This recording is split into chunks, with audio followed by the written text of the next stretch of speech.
karena kejahatannya. Jadi dia seorang bandar, pengedar narkoba kelas dunia. Dan karena kejahatannya, pemerintah melalui pengadilan memutuskan untuk memberikan hukuman mati.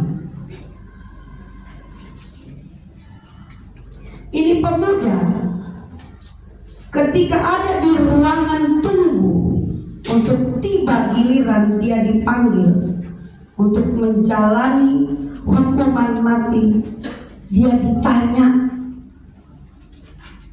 sama petugas, apa yang mau Anda sampaikan untuk kami sampaikan kepada pihak keluarga. Lalu pemuda ini mengatakan begini, dia merenung. Setelah dia merenung, dia katakan begini, harusnya ibuku ada di sini, dialah yang harus menjalani hukuman mati ini.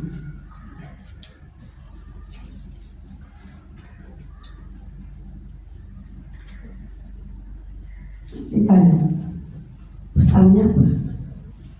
Dia merenung lama, harusnya ibuku dia ada di sini,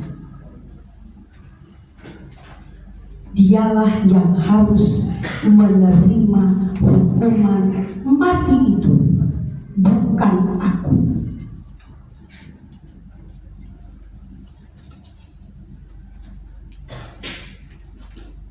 Kenapa harus ibunya?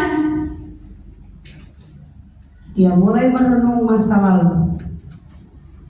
Karena pada saat aku usia 2 tahun, aku mengambil permen temanku. Ibuku mengatakan, oh gak apa-apa, kan hanya permen, gak apa-apa.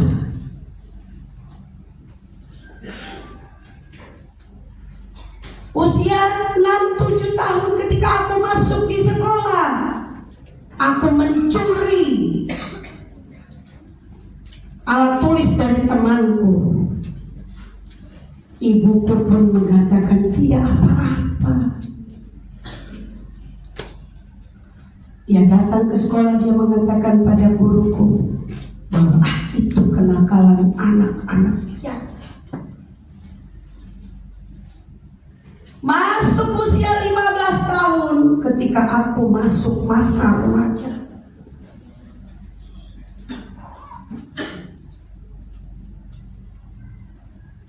Aku sudah melakukan kenakalan yang lebih lagi. Aku pukulin temanku sampai terluka. Aku merampas milik temanku, tapi ibuku pun rela menyembunyikan aku. Ketika ada orang yang mencariku, ibuku pun rela menyembunyikan aku.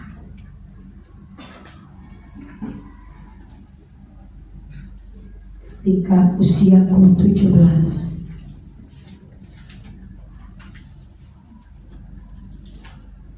aku sudah mengerjakan lagi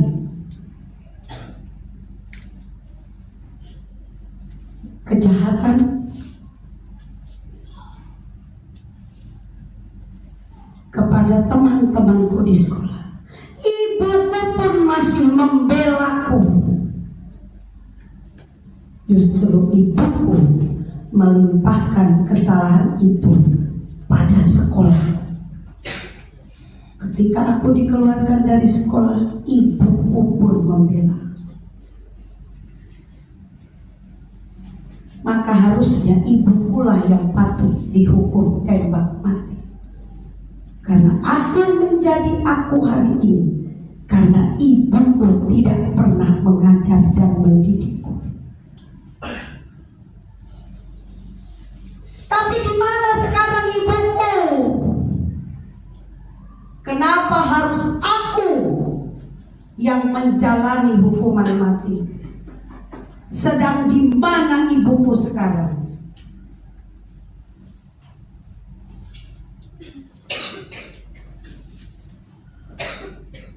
Sampaikan pada ibumu.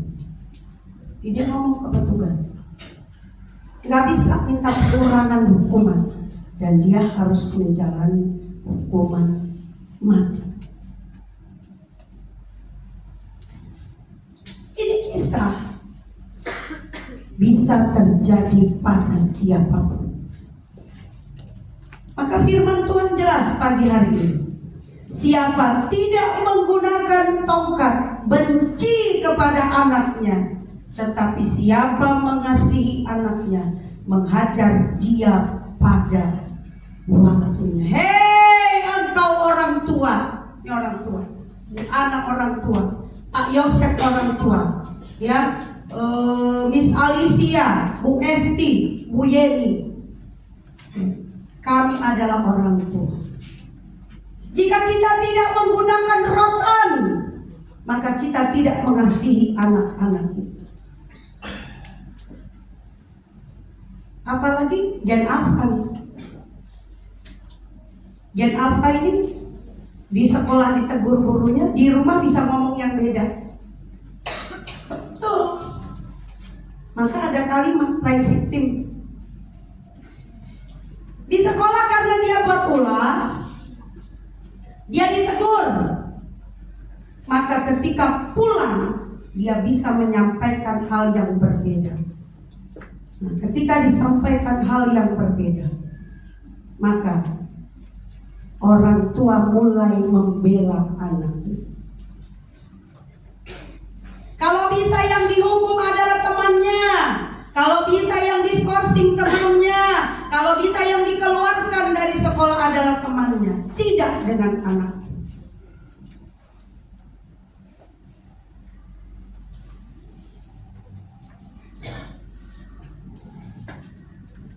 Berbahagialah jika kalian buat kesalahan, mama marah. Biasanya sih mama ya, mama atau ibu atau emak biasanya. Maka dia bilang, kadang anak-anak ini, mama ini cerewet banget, mama ini bawel, mama ini kayak kaleng rosok, mama ini kayak radio rusak. Kamu tahu karena ini tanggung jawab orang tua itu besar.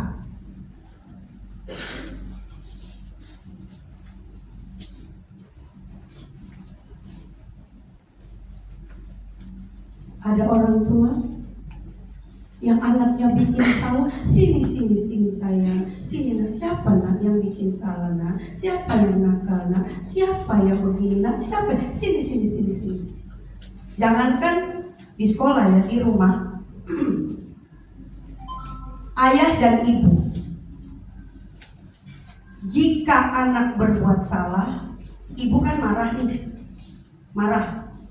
Kalau ayahnya bela, ibu kan marah misalnya, dimarahin atau mungkin sampai dipukul, lalu ayahnya bela, lalu ayahnya marahin ibunya di depan anaknya misalnya, mama nih jangan begitu dong sama anak, biar bagaimana anaknya. Percaya deh, anak ini tidak akan pernah menaruh hormat pada ibunya. Dia akan bilang, oh mama bentar-bentar marah, bentar-bentar cerewet, bentar-bentar bawel, tapi papa mah sayang banget sama aku. Maka percaya, ini anak tidak akan pernah dengar apa kata mama. Jadi kalau bikin salah, dia akan sembunyi di belakang papa, karena dia tahu papanya lama-lama. Demikian juga sebaliknya, ketika ayah menegur, ayah marah, mungkin sampai dirim.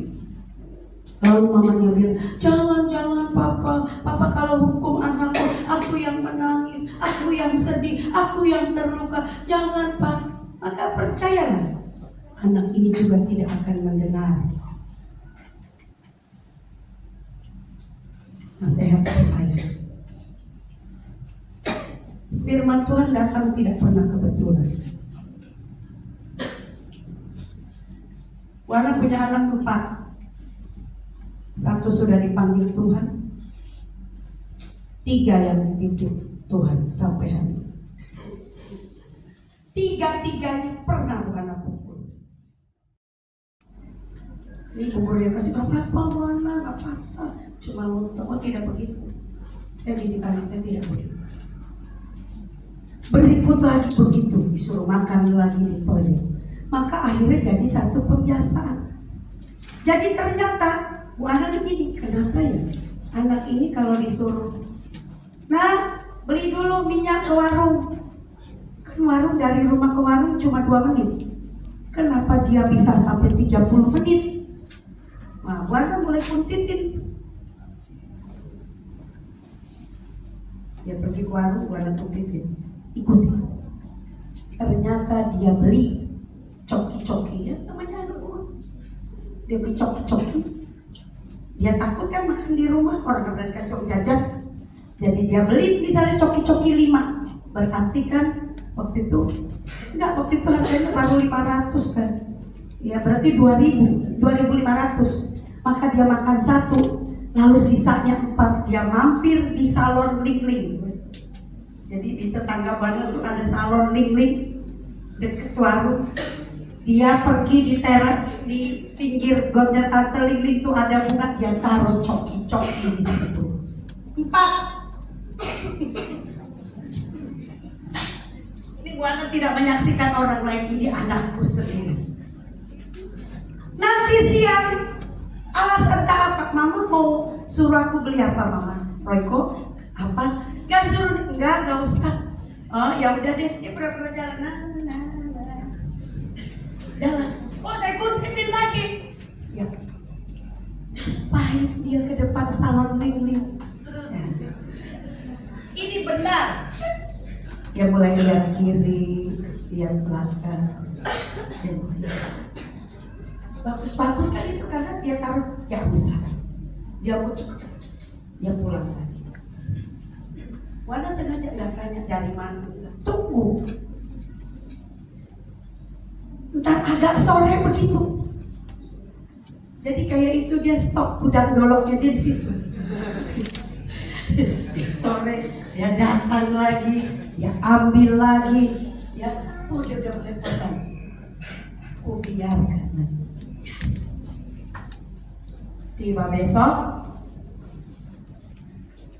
itu kan dulu kantornya Wana masih kunjung. Wana ini atas. Saya lihatlah ibu guru sudah panggil lagi anak. Dia bawa donat. Saya biarin dulu ya.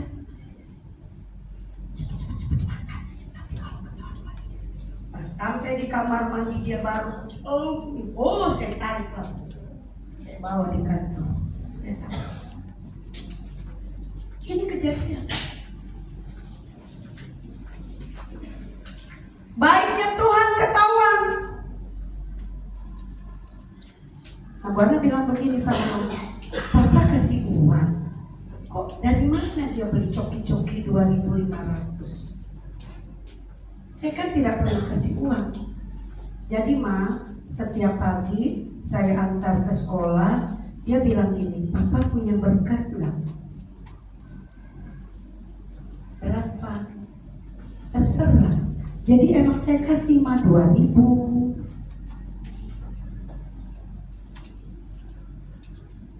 Ini melatih jadi penjahat loh. Lingkungan.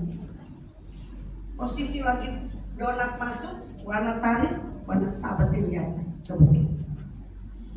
Tidak cukup di situ, perlu waktu 1 tahun untuk dia kembali normal.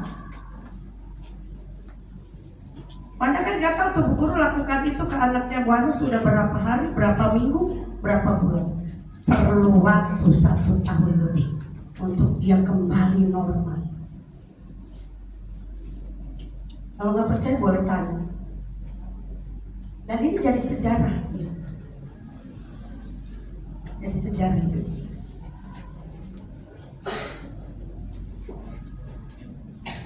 Maka adalah tugas kami sebagai orang tua rohani menegur kalian jika kalian tidak sesuai dengan apa wabarakatuh.